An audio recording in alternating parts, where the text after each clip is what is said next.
Welcome you all in the Pagadia Bal Vidya Niketan online classes.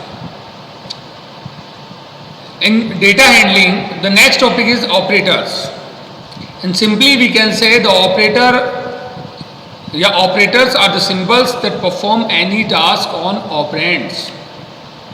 Operators क्या होते हैं? वो सिंबल्स होते हैं जो कोई ना कोई टास्क परफॉर्म करते हैं. किसके ऊपर करते हैं? ऑपरेंड्स के ऊपर करते हैं. या अपन कह सकते हैं the symbols that trigger the operation और action on the data are called operators. जो डेटा के ऊपर कोई ना कोई एक्शन परफॉर्म करते हैं वो क्या होते हैं? आपके ऑपरेटर्स होते हैं. And the data on which operation is being carried out, that is the object of the operations are called or referred to as operands. It means कि जिसके ऊपर आपका एक्शन परफॉर्म किया जाता है वो क्या होते हैं? आपके ऑपरेंड्स होते हैं. इसलिए कि मैंने पहले भी आपको एक एग्जांपल दिया था कि मैं यहाँ पे लिखता हूँ a प्लस बी. यानी यहाँ पे a और b both are the operands. ये क्या होंगे? आपके दोनों ही क्या होंगे? ऑपरेंड्स होंगे. और प्लस क्या होगा? यहाँ पे ऑपरेटर होगा. तो प्लस तो आपका क्या हो गया? ऑपरेटर हो गया. और a एंड b क्या हो गया? आपके ऑपरेंड्स. तो जिसके ऊपर टास्क परफॉर्म करनी होती है वो तो होते हैं आपके ऑपरेटर्स. और जो टास्क परफॉर्म करता है वो क्या होता है? आपका ऑपरेंड्स. इट मीन जिसके ऊपर टास्क परफॉर्म करनी होती है वो तो ऑपरेंड्स है.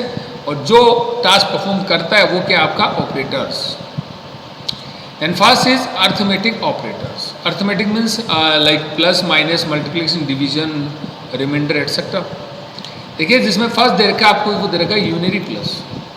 अब यूनरी प्लस है तो आप ये देखिए कि जहाँ पे देखिए मैंने आपको लास्ट जो एग्जांपल दिया था उसमें एक बात बताई थी कि यहाँ पे अगर मैं बोलूँ तो ये a प्लस बी है. ये क्या? एक बाइनरी ऑपरेटर है. क्यों है? क्योंकि ये टू ऑपरेंड्स पे वर्क करता है. और अगर मैं इसको ऐसे लिखता हूँ प्लस a, देन ये क्या होगा? यहाँ पे यूनरी ऑपरेटर. तो इन दोनों में डिफरेंस है. ये यूनरी प्लस है, ये बाइनरी प्लस है. ये दोनों को ऐड करने का काम करता है. ये क्या काम करता है जिसके बारे में अपन आगे बात करते हैं. तो देखिए फर्स्ट दे रखा है यूनरी प्लस. यूनरी प्लस क्या दे रखा है कि if a is equal to 5, अगर a इज इक्वल टू 5 होता है देन प्लस a. अगर आप इसके आगे प्लस a करते हैं इट मीन्स आप जो वेरिएबल a है उसके आगे प्लस का साइन लगाते हैं, यूनरी प्लस लगाते हैं, तो आपका आंसर क्या आता है? 5 ही आता है. इट मीन्स कि आप पहले से कोई पॉजिटिव वैल्यू उसके आगे प्लस लगाते हैं तो उसका आंसर क्या आता है? पॉजिटिव ही आता है. अगर आपने a इज इक्वल टू 0 है देन प्लस a किया देन भी आंसर क्या आएगा? 0 आएगा. Next is a is equal to -4. अगर a इज इक्वल टू -4 है देन आपने यहाँ पे क्या यूज़ किया है? यूनरी प्लस का यूज़ किया है तो आंसर यहाँ पे क्या आएगा? -4 आएगा. इट मीन्स कि अगर वैल्यू आपकी माइनस की है और फिर आपने यूनरी प्लस का यूज़ किया तो भी आपका आंसर क्या आएगा? -4 ही आएगा. नेक्स्ट अगर अपन बात करें यूनरी माइनस की, तो suppose that a is equal to 5 और आपने माइनस कर रखा है तो यहाँ पे आंसर क्या आ जाएगा? माइनस में आ जाएगा. नेक्स्ट अगर अपन बात करें तो a इज इक्वल टू 0 है, -a किया तो यहाँ पे आंसर 0 ही आएगा क्योंकि 0 का पॉजिटिव और नेगेटिव से कोई यहाँ पे डिफरेंट नहीं होता. नेक्स्ट अगर अपन बात करें a इज इक्वल टू -4. अगर आपने -4 कर रखा है और देन आपने अगेन क्या किया है? माइनस यूनरी ऑपरेटर आपने एज ए प्रीफिक्स लगाया है तो यहाँ पे आंसर क्या आ जाएगा? 4 आ जाएगा. तो देखिए ये क्या है? ये एक्चुअली ना जो अपन सिंबल्स का यूज़ करते हैं मैथमेटिक्स के अंदर उसके अकॉर्डिंग ये आंसर दे रहा है. जस्ट लाइक प्लस प्लस क्या होता है? प्लस होता है. ठीक है. माइनस प्लस क्या होता है? माइनस होता है. यहाँ पे देखें तो अगर प्लस माइनस क्या होता है? माइनस होता है. माइनस माइनस क्या होता है? प्लस होता है. तो ये वैसे आंसर अपन को यूनरी ऑपरेटर है वो यहाँ पे आंसर दे रहा है. नेक्स्ट अगर अपन बात करें बाइनरी ऑपरेटर, तो बाइनरी ऑपरेटर के अंदर जैसे फर्स्ट दे रखा है वो दे रखा है एडिशन. तो क्या करता है? सम करता है. Just like 4 + 20 a + 5. तो जो भी आंसर आएगा वो यहाँ पे आ जाएगा. सब्ट्रैक्शन, जैसे अपन सब्ट्रैक्शन नॉर्मली मैथ के अंदर करते हैं वैसे आ जाएगा. मल्टीप्लिकेशन, यहाँ पे मल्टीप्लिकेशन जो साइन है वो आपको ये ध्यान में रखना है, ये अपना मल्टीप्लिकेशन साइन है. नेक्स्ट आता है आपका डिवीजन. देखिए डिवीजन आंसर जो अपना आ रहा है ये हमेशा आंसर देगा वो किस में देगा? फ्लॉट वैल्यू में देगा हमेशा. आपको ये ध्यान में रखना है कि जो डिवीजन आंसर वो हमेशा किस में देता है? फ्लॉट में देता है. फ्लॉट मीन्स फ्रैक्शनल पार्ट में अपना आंसर आएगा. अगर आपने 4 / 2 किया है तो आंसर यहाँ पे 2 नहीं आएगा, यहाँ पे आंसर आएगा 2.0. ये आपको मेनली ध्यान में रखना है. नेक्स्ट दे रखा है Python also offer replication as, या अपन कह सकते हैं जो multiplication as the replication operator when use with string, कि पाइथन है जो आपने मल्टीप्लिकेशन साइन जो अगर आप यहाँ पे यूज़ करते हैं देन तो ये क्या काम करेगा, मल्टीप्लिकेशन का करेगा।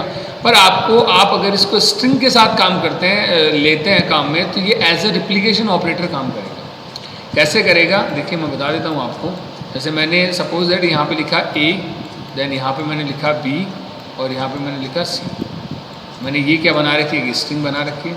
इसको अगर मैं मल्टीप्लाई करता हूँ किससे, 3 से, तो ये क्या करेगा, इस स्ट्रिंग को रिपीट करेगा 3 टाइम। तो कहने का मतलब ये है कि जो मल्टीप्लिकेशन साइन है उसको अगर आप स्ट्रिंग के साथ यूज करते हैं तो वो एज ए रिप्लिकेशन ऑपरेटर काम करेगा। ये क्या करेगा, उस वैल्यू को रिपीट करेगा। ठीक है। नेक्स्ट इज दे रखा है for boolean value true and false call the Python internally tag value 1 and 0 respectively so that true it means +1 will give you 2।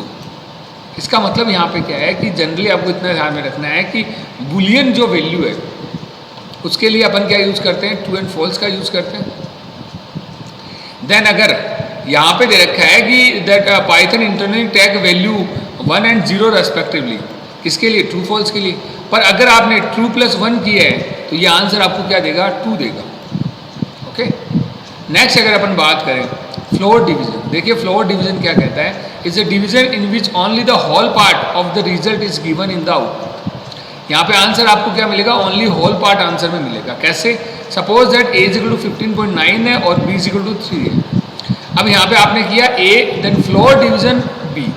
देखिए ये 2 टाइम्स अगर आप डिवीजन और जो सिंबल को काम में लेते हैं देन वो क्या होता है आपका फ्लोर डिवीजन।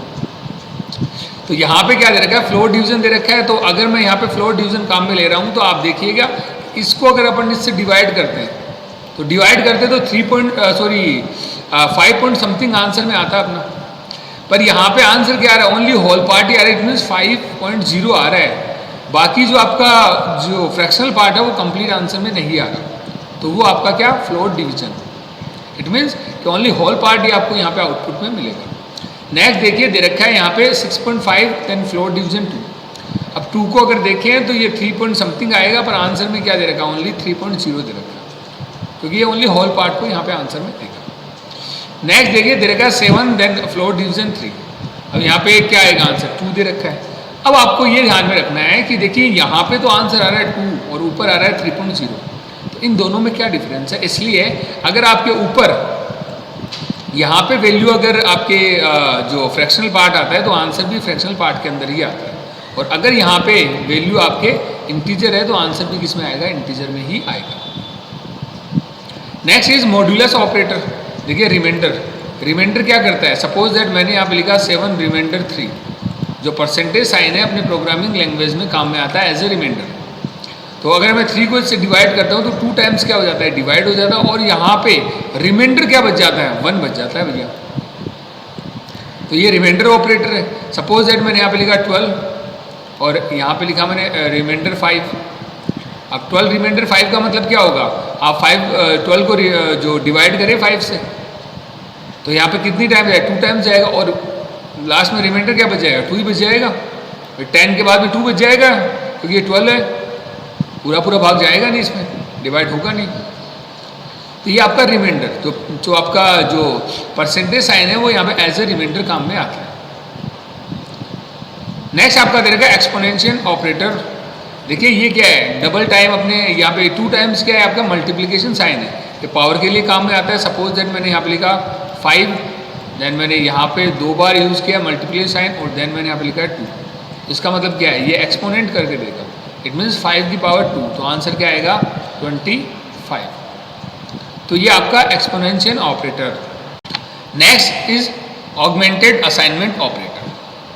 देखिए ऑगमेंटेड असाइनमेंट ऑपरेटर कह सकते हैं या फिर अपन कह सकते हैं शॉर्ट हैंड ऑपरेटर। कि सपोज दैट कि मैंने यहाँ पे लिखा b + = a। b + a का मतलब यहाँ पे होता है b = b + a। अगर मैं लिखता हूँ x + y, it means x = x + y। अगर मैं लिखता हूँ x multiplication = y, it means x = x × y। तो कहने का मतलब ये है कि जब आप किसी ऑपरेटर के साथ असाइनमेंट ऑपरेटर का यूज करते हैं देन उसे अपन कहते हैं ऑगमेंटेड असाइनमेंट ऑपरेटर, या फिर अपन उसे क्या कहते हैं, शॉर्ट हैंड कहते हैं। ठीक है, अदर लैंग्वेज की अगर अपन बात करें तो वहां पे लिखा आता है ए प्लस प्लस। इसका मीनिंग होता है यहाँ पे ए प्लस इक्वल 1। ठीक है, तो कहने का मतलब ये है कि अगर आप किसी भी असाइनमेंट ऑपरेटर के साथ अगर कोई दूसरा ऑपरेटर काम में लेते हैं देन वो क्या होता है आपका असाइनमेंट या ऑगमेंटेड असाइनमेंट ऑपरेटर, या फिर अपन उसे कह सकते हैं शॉर्ट हैंड। दोबारा ध्यान में रखिएगा, बी प्लस इक्वल ए का मतलब यहाँ पे क्या है, b is equal to b plus a. It means b में ए जो ऐड कर दो और देन वही वैल्यू किसमें डाल दो, बी में डाल दो। Next is relational operator. Relational operator always return the result in true और फॉल्स। ये हमेशा जो रिजल्ट है वो किस में देते हैं अपन को, ट्रू और फॉल्स में देते हैं। देखिए यहाँ पे क्या दे रखा है, ये आपका लेस देन है, ये ग्रेटर देन है, less than equal, greater than equal, equal equal और not equal. Suppose that 5 less than 7, ये आंसर क्या होगा, ट्रू होगा। 5 है लेस देन होता है 7 से। नेक्स्ट आपका आता है वो क्या आता है, 7 ग्रेटर देन 9, तो ये फॉल्स होगा, भैया 7 ग्रेटर देन नहीं होता 9 से। Next is eight less than equal to. It means eight क्या हो, या तो छोटा हो या बराबर हो 2 से, तो दोनों में क्या है आंसर, फॉल्स आ रहा है, ना तो छोटा है ना बराबर है। नेक्स्ट आ रहा है 3 ग्रेटर देन इक्वल 3। 3 है या तो बड़ा हो 3 से या फिर बराबर हो, तो यहाँ पे आंसर क्या आएगा, ट्रू आएगा, क्योंकि बड़ा तो नहीं है पर बराबर तो है। Next is 2 equal equal 6। देखिए यहाँ पे अगर मैं लिखता हूँ 2 इक्वल 6, ये तो आपका होगा अकॉर्डिंग टू सिंटेक्स रॉन्ग, क्योंकि आप यहाँ पे लिख सकते हैं a is equal to 2। It means a is equal to 2 का मीनिंग यहाँ पे क्या है कि आपने a को 2 असाइन किया है, a की वैल्यू अब क्या होगी, 2 होगी। पर अगर आपको इक्वलिटी चेक करनी है देन अपन क्या यूज करेंगे, यहाँ पर अपन यूज करेंगे क्या, इक्वलिटी ऑपरेटर, या फिर अपन कह सकते हैं इसको इक्वल इक्वल ऑपरेटर। तो इक्वल इक्वल ऑपरेटर अपन यूज करते हैं तो अपन ये चेक करते हैं कि 2 इक्वल इक्वल 6, इट मीन्स 2 6 के बराबर है क्या, आंसर क्या आएगा, फॉल्स आएगा, बराबर नहीं है। नेक्स्ट है नॉट इक्वल। नॉट इक्वल क्या कहता है कि 5 नॉट इक्वल 2, 5 है वो नॉट इक्वल है 2 के, तो ये कंडीशन भी क्या होगी, ट्रू होगी, 5 नॉट इक्वल ही है। तो देखिए कहने का मतलब ना क्या हो गया कि जो ये तो आपका होता है assignment operator, a equal to 2, ये तो असाइनमेंट ऑपरेटर जो किसी वैल्यू को असाइन करने के लिए काम में आता है। a को असाइन होगी 2, पर अगर आपको इक्वलिटी चेक करनी है देन यहाँ पे अपन यूज करेंगे इक्वल इक्वल ऑपरेटर। साथ ही साथ एक बात और ध्यान में रखिएगा आप, देखिए इक्वल जहां पर भी आया वो लास्ट में आया है, प्लस इक्वल। अगर अपन बात करें मल्टीप्लिकेशन इक्वल, या अपन बात करें less than equal, greater than equal, equal equal, not equal. Equal sign है किसी भी ऑपरेटर के बाद में यूज होता है। आप कहने अगर अपन बोलने को ही बोलते greater than equal, equal greater than अपन कभी नहीं बोलते, तो आपको ये ध्यान में रखना है कि इक्वल हमेशा क्या आता है, बाद में आता है। Okay, thank you.